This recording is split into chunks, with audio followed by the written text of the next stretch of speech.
Hi, welcome to Rock and Metal Invasion. My name is Steve. Coming up on this show today, I'm going to be doing Before They Were Stars.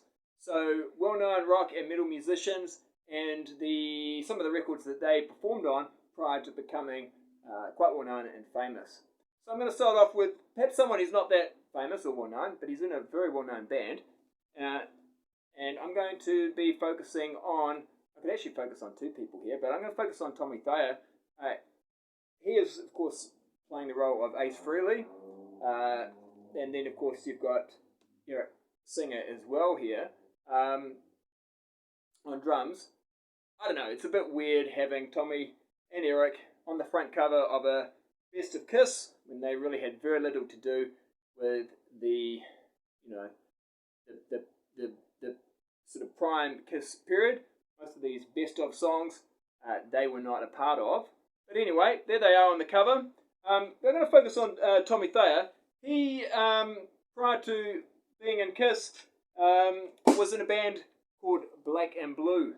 They produced 4 albums back in the 80s. Good solid hard rock. He was the guitar player, songwriter. This particular album, Nasty Nasty, was produced by Gene Simmons. There he is there. And that probably had a lot to do with the relationship that he had with Gene Simmons. Probably had a lot to do with him eventually getting the role with Kiss. Now, after he left Black and Blue, he also performed on Harlow's self-titled debut album. It's a one-and-done album. You wouldn't even know he's necessarily on this album because the whole band is pretty much invisible on the back cover. You can see the female vocalist, Teresa Straley. It's kind of really more of a solo album, I think, for her. But they've made it a band. She does most of the songwriting. Tommy Thayer isn't credited with any of the songwriting, but he is the guitar player on this album. And like I said, I could have talked about Eric Singer as well, being in Badlands, but probably a few other bands as well. But just going to focus on Tommy Thayer for today. All right, next up, the vocalist in a band called LA Guns, Paul Lewis. So he's quite well known. He's actually English vocalist. And prior to, he was actually in Tormé as well, prior to this. But this is Hollywood Vampires. This is LA Guns' third album. And of course, Paul Lewis left LA Guns for a while, but he's back in the band now. And back with Tracy Guns. But like I said, prior to LA Guns, he was in a band called Girl, and this is their album Share Greed. There he is in the front there, and they're an English band.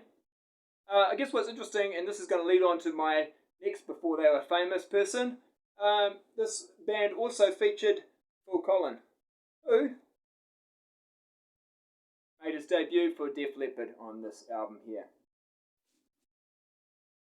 That Girl record also featured, now he's not particularly famous, but I thought I'd show it. That Girl record also featured Jerry Laffy, and this is his solo album, Money and the Magic. Alright, next one, a very well-known band, very well-known vocalist, talking about Bruce Dickinson. He, of course, has been the vocalist for Iron Maiden since the early 80s. Of course, he did have a bit of a break there for a while, but he rejoined in the early 2000s, and can't really see him on the back cover there, but there he is. But prior to being in Iron Maiden, he was a member of the band Samson. This is Samson. They've even advertising the fact because it was released. This was a sort of release after he'd already joined Iron Maiden.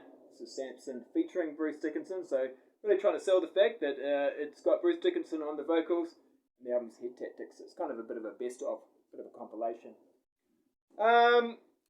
Next up, person I'm going to talk about is a man called Doug Aldrich. Now he is a guitar player, probably most well known for being the guitarist in Dio, but also he performed on this album. This is Whitesnake, Good to Be Bad.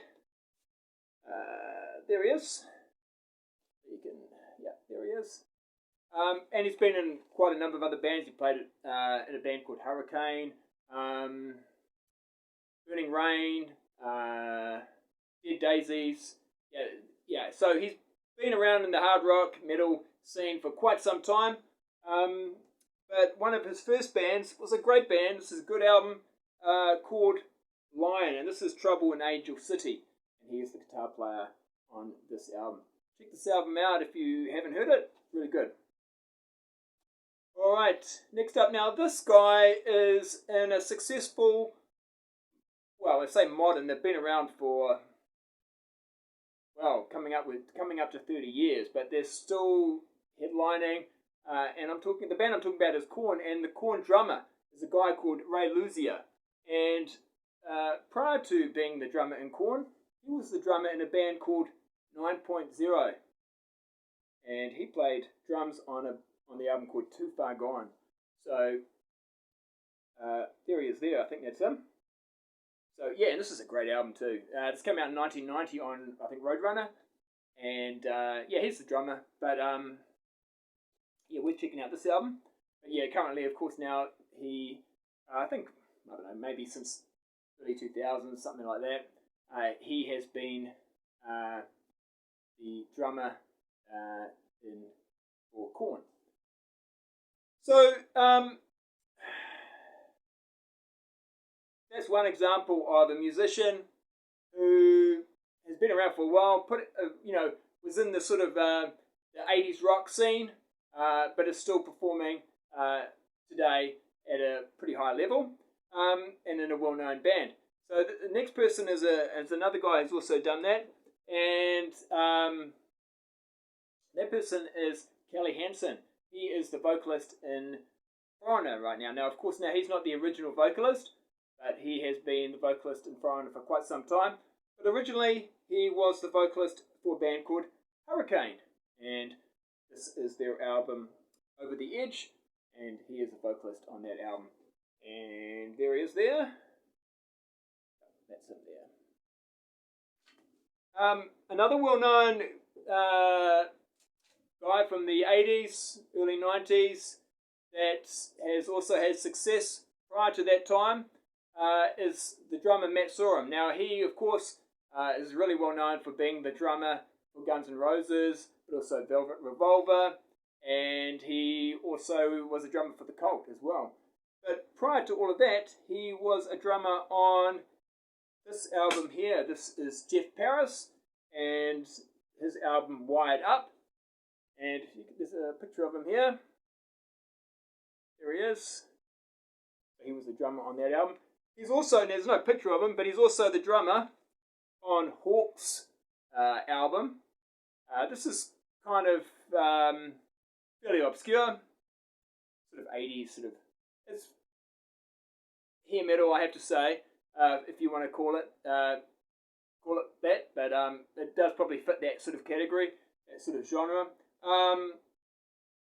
Not that hair metal's a genre, but yeah, it's this album's kind of famous for the fact that it's got the guitarist Doug Marks, who was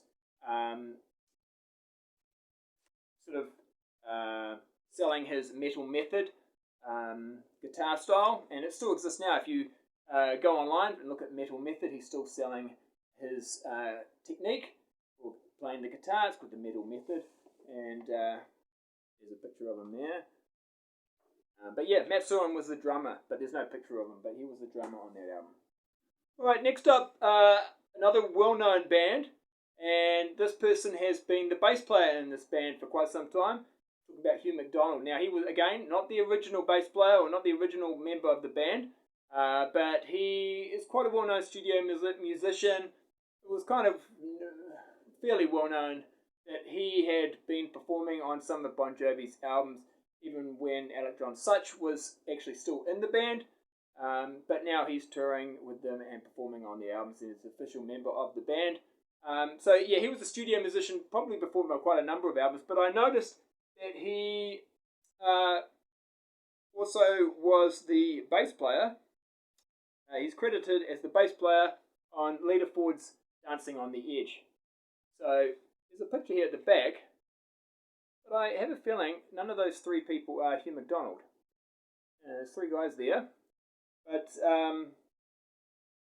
pretty sure one of them could be Randy Castillo, because Randy Castillo is playing the drums.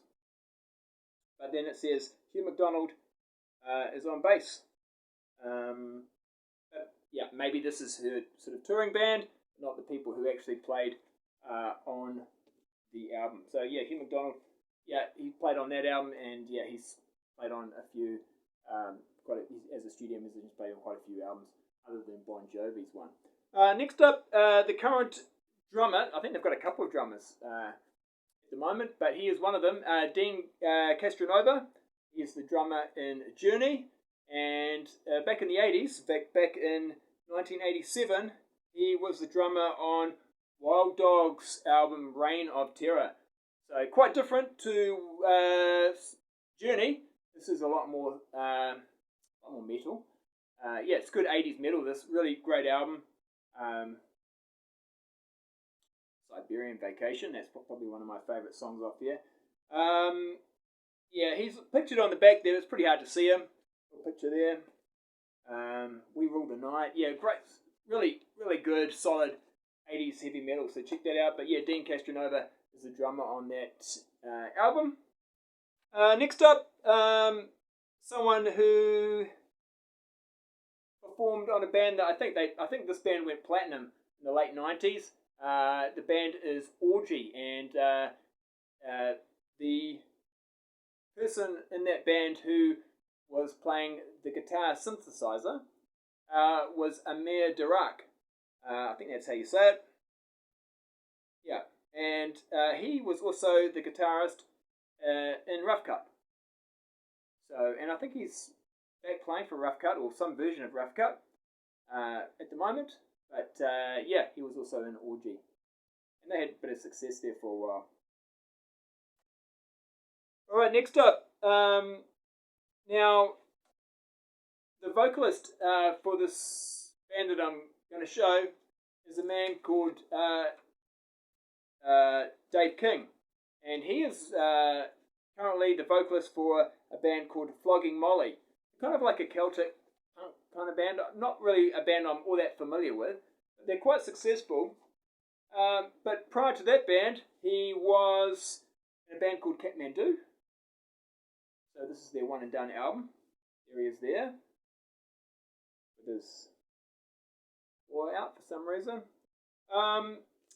And he was also in Fastway as well. Alright, now, the last few I'm going to show are not so much musicians, more well-known singer, songwriters, producers. Well, not so much singers actually, but more like songwriters or producers who also were in bands prior to sort of making more of a name for themselves as a songwriter or as a producer. First one, Marty Fredriksson. Now, he is someone you might see in the credits on a number of Aerosmith albums in particular, but also I've noticed his name come up on quite a few sort of modern rock albums. And he was also, though, a guitar player in a band called Outlaw Blood. So this is another one and done album, came out in 1991. I guess it probably fits the hair metal category. Yeah, and he was the guitar player. He's probably one of these 5 guys here. I'm not exactly sure which one of them is him, but yeah. So you might be familiar with him. Another person you might be familiar with is a guy called Butch Walker. Now he is a solo artist. He's putting out solo albums, and also he's a producer, and also he's a songwriter. He's written for pop stars like Pink. But back in 1991, he was a member of a band called South Gang, and this album is called Tainted Angel. And so he was, I think, a guitar player on this album, and this was their first album. They released another one after this, and then it was over with. And then he went on to form, that's in there. And then he went on to form Marvelous 3, had a little bit of success with them, but is more well known and famous for his songwriting and producer work. Next one, again, another songwriter and producer. He produced Alice Cooper's Hey Stupid album. He's also got a link with John Bon Jovi. This is Jack Ponty, and he featured on Surgeon's album When Midnight Comes. He was the guitar player. Really good album, actually. Good, hard rock, mid-80s hard rock. Bit of a Bon Jovi vibe, of course, but because Bon Jovi's actually doing some background vocals on this album, and it's got the song Shot Through the Heart, which you can find on the debut Bon Jovi album. Jack Ponty, another one of those people you might see on songwriting credits, and also as a producer. All right, last up, just going to show this album because it's kind of got quite a number of quite well-known people who maybe when they put this album out in 1982 were not quite as famous as they would later become. This is an album called Shanghai, and what's interesting about this album, it's got Anton Fig, it's quite a well-known drummer on the drums. It's got Beau Hill, who would go on to become quite a well-known producer, and it is produced by Bruce Fairbairn, who became a well-known producer, and also the recording engineer was Bob Rock, also gone on to become a pretty famous producer himself.